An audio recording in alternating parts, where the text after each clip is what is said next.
Dozer चलाएको त ठिकै हो, सबैको बासिन्दाको लागि चाहिँ बालमा बस्नेको लागि पनि हो। यहाँ तपाईँको 7वटा पुल छ, सबै भड्काउनुहोस्। उहाँले त कि उता छेउबाट भड्काउनु कि उता छेउबाट भड्काएर ल्याउनु पर्ने हो नि। त्यहाँ सबै व्यक्तिगत पुल हो नि, कुनै सार्वजनिक पुल होइन नि त। ऋण गरेर घर बनायो, अब उता ऋण सहकारीमा ऋण तिर्नु पर्यो। यहाँ व्यक्तिगत रिसिभीमा कसैले एउटा मात्र पुल भड्काउने काम नहोस्, नगरपालिकाले मैले त्यो भन्न खोजेँ। आवश्यक छ नगरपालिकाले यसले कसैलाई रोकिया छ भने भड्काउनुहोस्। मेरो जग्गामा जाने बाटो छैन, मलाई खुसी छ, मलाई के पनि छैन, तर मेरो एउटा मात्र नभड्काउनु। फुल हटाउँदाखेरि मान्छेको लागि, मेरो लागि त होइन नि, सबैको लागि त राम्रै हो नि त। डुबानमा पर्नु भन्दा त होइन। दशबेनी काठमाडौँ महानगरपालिकाका मेयर बालेन शाहको टोली यति बेला कालीमाटीमा आएको छ, देख्न सक्नुहुन्छ। यो खोला मिचेर पुल बनाइएको छ। खोलामाथि पुलले गर्दाखेरि निकै डुबान भएको भनेर आइसकेपछि, यति बेला जनगुनासो आइसकेपछि काठमाडौँ महानगरपालिकाको टोली डोजरसहित यहाँ उपस्थित भएको छ, देख्न सक्नुहुन्छ। पुल भत्काउन लागिरहेको छ। यो खोलाले हजुर पछिल्लो वर्ष मात्रै हो कि हरेक वर्ष दुःख दिने हो? यो तपाईँको खोला के हो भन्दाखेरि तपाईँको हामीले यो चौडोमा बाटो बनिरहेको छ नि हजुर। यो बाटो कसरी बन्यो त्यसमा जानु पर्यो हामी पहिला सुरुमा। यो 6 मिटर छोडेर बनायो कि खोलामी मिचेर बनायो कि बाटो, त्यहाँ त नगरपालिका गएको छैन तपाईँको, होइन? तपाईँको खोला पहिला फराकिलो थियो, अहिले साउरो जुन चाहिँ खोलामाथि बाटो बनाएपछि त अवश्य नै आउँछ नि यो समस्या त, होइन? भनेको खोलाको उचित पहिलेको जुन मापन हो त्यो अनुसारको छोडिएको छैन, खोला छोडिएको छैन, त्यसमाथि बाटो बनिएको छ। तपाईँ बुझ्नु, यो बाटो जुन चाहिँ देखिनु भएको छ नि, यो खोलामाथि बनेको बाटो हो, त्यही भएर डुब्यो। डुब्यो, त्यो त स्वाभाविक कुरा हो। अब के गर्ने सर, तपाईँहरूको सुझाव के रहन्छ? अब हाम्रो स्थानीय त यता उहाँ 14तिर पढ्नु, हामी 13तिर पढ्यौँ। अब हामी पनि प्रयास गर्छौँ कोरिडोर खोल्नलाई। अब अरू त उपाय छैन, हामीलाई त आवश्यक कोरिडोर। तपाईँहरू 13 भनेपछि पारिपट्टि जहाँ कोरिडोर छैन, अब खोला छेउमा हुनाले त कोरिडोर नखोलिदिए हुन्थ्यो भन्ने हुन्छ होला नि फेरि। अनि अब नगरपालिकालाई समिति अब हामी घचघचे आउँछौँ, अब यसको लागि महानगर घचघचे आउँछौँ। अरू आवश्यकता छ, त्यसो आवश्यक छ, धेरै मान्छेलाई आवश्यक छ अब, होइन? अब मेरो जस्तै आयोजना जुन अग्लो वाल छ त्यस्तै पारी पनि लाउन सक्यो भने? पारी पनि छन्, अल्गो वाल त तपाईँको ठाउँ ठाउँमा अल्गो वाल लगाइदिइरहेका छन्, त्यो समाधान होइन कि तपाईँको यो अल्गो वाल लगाएको छ, भोलि यहाँ तपाईँको जुन चाहिँ हाम्रो नालीहरू हुन्छ, टोयलेटहरू हुन्छ, त्यसबाट त पानी आइहाल्छ। यो त तपाईँको वाल लगाउनु मात्र कुनै अर्थ छैन यसको। कतिको समाधान हो? होइन, यो यस्तो हो सर, यो अब प्राइभेट पुल भयो, ठिक छ। मेरो धारणा के हो भने आवश्यक छ नगरपालिकाले यसले कसैलाई रोकिया छ भने भड्काउनुहोस्। मेरो जग्गामा जाने बाटो छैन, मलाई खुसी छ, मलाई के पनि छैन, तर मेरो एउटा मात्र नभड्काउनुहोस्। यहाँ तपाईँको 7वटा पुल छ, सबै भड्काउनुहोस्। यहाँ व्यक्तिगत रिसिभीमा कसैले एउटा मात्र पुल भड्काउने काम नहोस्, नगरपालिकाले मैले त्यो भन्न खोजेँ कि तपाईँको सबैको। तर यो बिचबाट सुरु गर्नुभयो महानगरले काम, कि छेउबाट सुरु हुन्छ कि उता छेउबाट, होइन? यो बिचबाट आएर के गरेको मैले त्यो चित्त नबुझाएको कुरा यो हो कि तपाईँको। यो पुल तपाईँहरूले प्रयोग गर्ने पुल हो अहिले भत्काउँदै गरेको? हजुर। भनेपछि सबैलाई भयो भने ठिक हुन्छ भन्ने कुरा हो? होइन, सबैको भड्का हामीलाई पनि सक्षम छ, सहमत छ। अब तपाईँको बिचबाट आएर पुल भड्काइराख्नु भएको छ, उहाँले त कि उता छेउबाट भड्काउनु कि उता छेउबाट भड्काएर ल्याउनु पर्ने हो नि। त्यहाँ सबै व्यक्तिगत पुल हो नि, कुनै सार्वजनिक पुल होइन नि त। हस्, धन्यवाद सर। बोल्ने हो केही? यो पुल माथि पानी घट्दै जान्छ, घरको पानी पनि कहाँ फाल्यो, अनि घरको पानी पनि निकासबाट बिस्तारै जान्छ, अनि माटो हुन्छ। अब त्यो माटो सोर्दाखेरि चाहिँ अब यहाँ त बाटोमा अस्ति पनि डोजर ल्याएर सबै सफा गरेको, अनि अहिले चाहिँ हामीले त कोठाको त आफूले गर्नु पर्यो। अब त्यो माटो कहाँ फाल्ने, अस्ति डोजरबाट यही खोलामै फाल्यो। अब खोला चाहिँ माथि आयो, अब 3 वर्ष भइसक्यो यो खोला सफा गरेको, अहिले सफा पनि गरेको छैन। यसपालि पनि सफा गर्ने भनेको पानी छैन, यो माटो चाहिँ यसरी डोजरले हल्लाएर पानी माटो बगाउनु पर्छ। अब यो माटो यहाँ माथि निकालेर चाहिँ यो माटो चाहिँ कहाँ फाल्ने भनेर चाहिँ भन्नुभयो। 13 वडामा पनि गएको, यो फुलले गर्दाखेरि हाम्रो डुबान भयो, के गर्ने? खोला डोजर सुरुवात गरे, डोजर लाउन यो हजुर ठिकै छ, पुल हटाउनु राम्रो हो। फुल हटाउँदाखेरि मान्छेको लागि, मेरो लागि त होइन नि, सबैको लागि त राम्रै हो नि त। डुबानमा पर्नु भन्दा त होइन, डुबान परेर घरमै अब तल फ्लाइटमा बस्नेको सबै सामानहरू हेर्नु, चामल भाँडा कुरा ओर्ने ओछ्याउनु सबै डुब्दाखेरि कुन हालत होला, होइन? डोजर चलाएको ठिकै छ, डोजर चलाएको त ठिकै हो, सबैको बासिन्दाको लागि चाहिँ बालमा बस्नेको लागि पनि हो।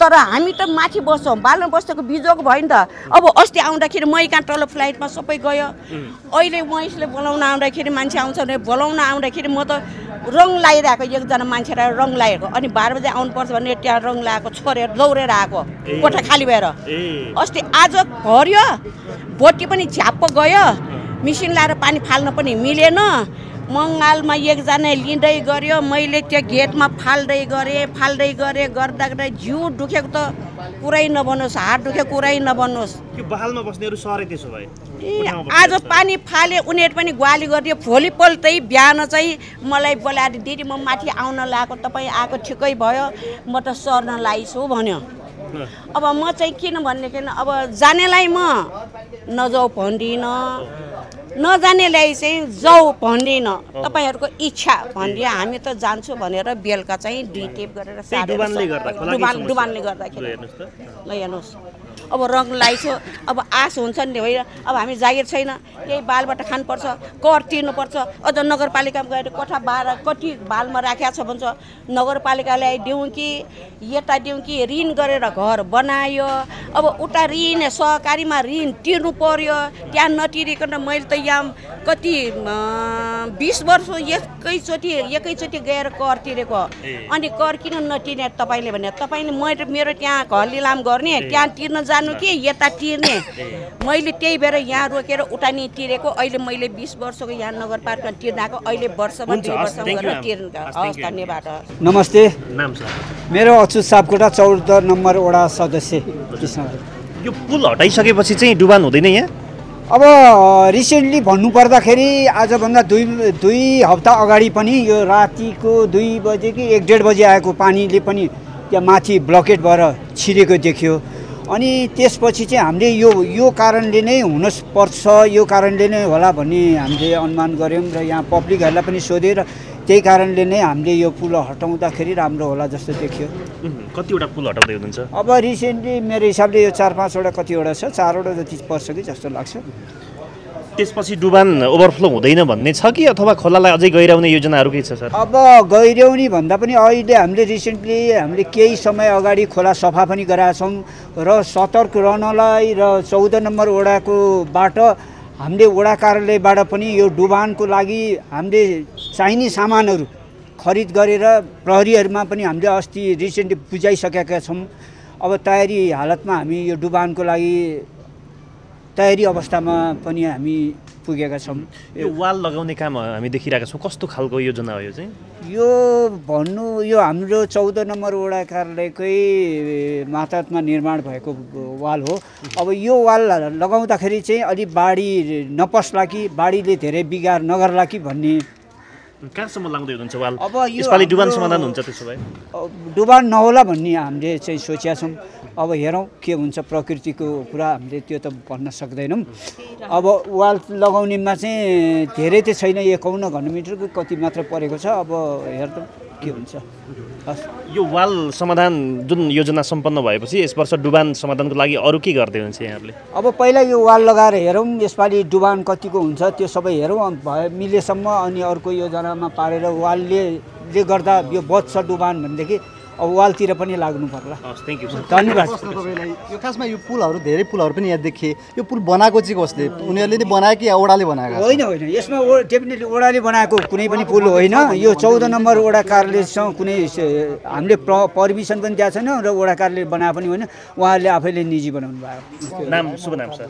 म प्रकाश पण्डित हजुर कता कता डोजर चलाउँदै हुनुहुन्छ पुलमा मात्रै हो कि अरू कुनै समस्या यो चाहिँ अब देखिहाल्नुभयो एकतिर करिडोर छ एकतिर करिडोर छैन खोलाको करिडोर छैन र करिडोर नभएर उहाँहरूले अहिले आफ्नो मोनोपोली क्या कति कुन सार्वजनिक एक्जिट बाटोलाई पुल हुनसक्छ भन्ने पनि नभइकन घर घरमा व्यक्तिगत पुल हाल्नु भएको छ यसको निवेदन पनि आएको कारणले हामीले अहिले यो सिम्बोलिक मान्नु यसलाई हाम्रो ब्रेकर नभइकन काम नगर्ने भएर आज हामी फर्किन्छौँ उहाँहरू आफूले गर्ने भोलि पर्सि उहाँहरूले गर्नुभयो भने त त्यो पनि त्यसको लागि पनि सिम्बोलिक हो भन्ने जानु भनेको यहाँदेखि तपाईँहरू कहाँसम्म पुग्नुहुन्छ कालीमाटी आसपास सोल्टीमोड आसपासमा निकै डुबान हुन्छ नि जुन खोला होइन जुन होटल याकेन्नेती अथवा कि त्यहाँनिर त्यहाँको मनमती खोलाको हामीले अस्ति नै भत्काइसक्यौँ। त्यहाँ अहिले छैन, त्यहाँ ओपनै छ र यो अहिले सोल्टी मोडसम्म 7वटा पुलहरू छन्। त्यो मध्ये कतिपय सार्वजनिक पुलहरू छन् र एक्जिटबाट भएका पुलहरू छन् र कतिपय चाहिँ व्यक्तिगत पुलहरू छन् जो कि उहाँहरूको इन्ट्रेस्टले आफ्नोतिर करिडोर खोल्न नपर्ने अर्काको साइडबाट आएको बाटोलाई प्रयोग गरेर उहाँहरूले खोलेको करिडोर माथिको पुल चाहिँ अहिले भत्काउने योजना हो। डुबान समाधान हुन्छ यसले के हुन्छ? काठमाडौँ महानगरपालिका वार्ड नम्बर 14ले अहिले यो रिटेनिङ वाल लगाइरहेको देख्नु भएको छ। यहाँ केही दिन अगाडिको बर्सातको पानीले पनि यहाँ हामीले धेरै दिन प्रयास गऱ्यौँ मेसिनसहितको यहाँको लेदो सोर्नलाई। यो ओभरफ्लो भएर आएको यहाँबाट फर्किएको पानीले यो सबै हिलाम्मे थियो, बाटो कहीँ चल्नेवाला थिएन। एक त करिडोरको वान वे बाटो त्यही पनि हिलाम्मे भएपछि त अब त्यसको सोल्युसन त निकाल्नु पऱ्यो। यही ब्रिजको कारण हो। यो ब्रिजले आएको भेल जति फर्काइदियो र त्यहाँबाट ओभरफ्लो भएर सडकमा आयो भनेपछि यो ब्रिज त तोड्न आवश्यक छ। महानगरभित्र अन्य ठाउँमा पनि डुबान हुन्छ, त्यहाँ चाहिँ महानगरपालिका प्रहरी बलले के गर्दैछ? महानगर प्रहरी बलले गरिरहेछ। जहाँ डुबानका सम्भावनाहरू छन् र विगतका दिनहरूले पनि हामीलाई देखाइसकेको छ कहाँनिर बढी डुबान हुन्छ भन्ने हिसाबले यो अहिले हाम्रो महानगर प्रहरी बलमा एउटा विपद रेस्क्यु टिम पनि तयार भइसकेको छ र हामीले त्यसलाई पहिचान गरेर हामी एकदम पूर्व तयारीमा छौँ। धन्यवाद। Thank you. प्रकाश पण्डित। अब उहाँहरूले पुलै नभएपछि उहाँ जाने ठाउँ नै नभएपछि त खोल्न बाध्य त उहाँहरूलाई होला नि त। उहाँहरू हिँड्ने बाटो हो। उहाँहरू हिँड्ने बाटो अहिले उहाँहरूले प्रयोग गरेको अर्को पारिपट्टिको बाटोबाट प्रयोग गरेर ब्रिज हाल्दै हुनुहुन्थ्यो भनेपछि अब उहाँहरूले त त्यो करिडोर त आफ्नो लागि पनि त खोल्नु पर्ला नि त। पब्लिकको लागि हुँदैन, आफैलाई बाटो नभएपछि त आफ्नै लागि पनि खोल्नु पर्ला नि। हजुर, अब ठुला स्कुल ठुला मान्छे घरहरू छ, उहाँहरूलाई जाने बाटै बन्द। यो कानुनमा ठुला साना भन्ने हुँदैन प्रभु। मिडियाका साथीहरूले के बुझ्दिन पर्यो भने कानुनमा र यो अहिले काठमाडौँ महानगरपालिकाले महानगर प्रहरी बलको जुन चिफ साहबले दिएको आदेश र मेयर साहबको आदेशले हामी यो ठुलो सानो हामीलाई त्यसमा छुट्याउन हामीलाई अधिकार छैन। हामी सबैलाई बराबर, म पनि बराबर, मभन्दा मुनिको मैले अराउने केटा पनि बराबरै। उहाँको घर जाने बाटै बन्द गरिसकेपछि कसरी जानुहुन्छ त उहाँ? अब अलि मानवीय हिसाबले त अलिकति यो कठोर निर्णय भएन र? होइन, उहाँहरूले त्यो हिजो कसरी ल्याउनु भयो भन्ने कुरो रहेन कि अब म त्यो बाटो चाहिँ कसरी मेरो करिडोर खोलेर म सबैलाई पब्लिक वे बनाउने, यताको जस्तै वे बनाउने भन्ने त उहाँहरूले जान्न पऱ्यो नि त। अब सिक्न पऱ्यो नि त। अब यो पुल त अब छोड्दैन होला महानगरले, भोलि ब्रेकरले राख्ने नि हान्छ भनेपछि त उहाँहरूले अल्टरनेट उपाय त सोच्न पऱ्यो। 13वटालाई गुहार्न पऱ्यो, भन्न पऱ्यो हामी 14को जस्तै करिडोर खोलौँ, हामी नि प्रयत्न गरौँ भन्न पर्ला नि त। यहाँ घट्ने भन्ने छैन, बढ्ने हो। यहाँ ढुक्क हुनुहोस् है त। मेरो शिवकुमार थापा म करिब 25 वर्षदेखि म यो एरियामा बस्छु र बाढी पीडितको हिसाबले यो असोजदेखि चाहिँ धेरै पीडित छौँ हामी। म पनि एउटा पीडित हो यहाँ। र यो जुन निजी पुल छ, विशेष गरेर सबैको कुरा छ कि यो निजी पुलको कारण नै यहाँ बाढी पीडित भएको भन्ने कुराहरू छन्। भनेपछि के हुन्छ त यो? अब डुबान हुँदैन? डुबान केही हदसम्म कम हुन्छ भन्ने आशा हो। पूर्ण रूपले डुबान हुँदैन भन्ने कुरो त रहेन। प्रकृतिको विरुद्धमा त हामी जान हुँदैन, प्रकृतिलाई रोक्न सकिँदैन। तर पनि यसमा चाहिँ माथि भेडुङ्गा धादिङको सिमानादेखि आउने खोलो हो, यो सामान्य खोलो होइन। तर यसलाई पछि चाहिँ दुईपट्टिबाट चेप्दै सामान्य बनाइयो र त्यो काठहरू, मुढाहरू, बाँसहरू लिएर आइसकेपछि यो पुलमा चाहिँ बार जस्तो छेकेर बस्छ। त्यसपछि यहाँ पानी चाहिँ तालिएर यो सबै माथि आएर यो ग्यारेजमा नि यो सबै डुबानमा परेको अवस्था थियो। यहाँ करिब सोल्टी मोडदेखि यहाँ तलसम्म चाहिँ कुलेश्वरसम्म डुबान भएको अवस्था हो। र निजी पुल कतिवटा छ? निजी पुल योभन्दा माथि नितान्त 13 वडामा मात्रै पर्ने 2वटा छ। यहाँ यो 3वटा छ यहाँ चाहिँ। त्यसपछि यो रोड पारिपट्टि पनि अर्को छ। यो चाहिँ भर्खरै जानकारीमा आयो, त्यो सुटुक्क बनाइसकेका रहेछन्, भर्खर जानकारीमा आएको छ। करिब 5वटा पुल चाहिँ यहाँ छन्। काठमाडौँ महानगरको टोली आछ हैन? हजुर। कस्तो लागिरहेछ तपाईँलाई? काठमाडौँ महानगरपालिकाले गरिरहेको अहिलेसम्म अन्त देखेको काम पनि राम्रो छ र यहाँ गरेको काम पनि राम्रो छ र राम्रैको लागि गरिरहेका छन्। उनीहरूले पनि त्यत्तिकै हचातालमा कसैले व्यक्तिगत निवेदन हालेकै भरमा गरेका छैनन्, सबै सुझबुझका साथ गरेका छन् र उत्कृष्ट छ। यसको लागि म व्यक्तिगत रूपमा पनि धन्यवाद भन्न चाहन्छु। महानगरलाई धन्यवाद भन्न चाहन्छु, किन सबै जनतालाई समान रूपले हेरेर सबैको लागि उसले काम गरिरहेछ। त्यसकारणले धन्यवाद भन्न चाहन्छु महानगर टिमलाई। अब अर्को पटक डुबान हुने सम्भावना कतिको देख्नु? यो पुलहरू व्यवस्थापन गर्यो महानगरले भने डुबान हुने सम्भावना चाहिँ मैले एकदमै कम देखेको छु। किनभने यहाँ वाल पनि उठाइदिइरहेको छ उसले, वाल पनि नयाँ ढङ्गबाट पहिलाभन्दा राम्रो ढङ्गले वाल उठाएको छ। हाम्रो यो चाहिँ 14 नम्बर वडा प्रतिनिधिहरू पनि यहाँ खटिराख्नु भएको छ, उहाँ आएर हेरिराख्नु भएको छ, मोनिटरिङ गरिराख्नु भएको छ। त्यस कारणले पनि पहिला जस्तो डुबान हुँदैन भन्नेमा विश्वास छ मलाई। त्यसको लागि विकल्प खोजिँदैछ। विकल्प खोजिँदैछ। हस्, धन्यवाद। हस्।